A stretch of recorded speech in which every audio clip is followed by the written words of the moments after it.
দেশের বৈদেশিক মুদ্রার রিজার্ভ এক দশকের মধ্যে সর্বনিম্ন পর্যায়ে নেমেছে। এশিয়ান ক্লিয়ারিং ইউনিয়ন আকুর 163 কোটি ডলার পরিশোধের পর রিজার্ভ দাঁড়িয়েছে 18.26 বিলিয়ন ডলার।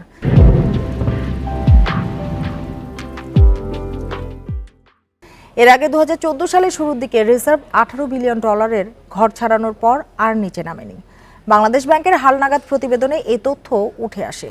আন্তর্জাতিক মুদ্রা তহবিল আইএমএফ-এর হিসাব পদ্ধতি BPM-6 অনুযায়ী বৈদেশিক মুদ্রার রিজার্ভ কমে দাঁড়িয়েছে 13.76 বিলিয়ন ডলারে।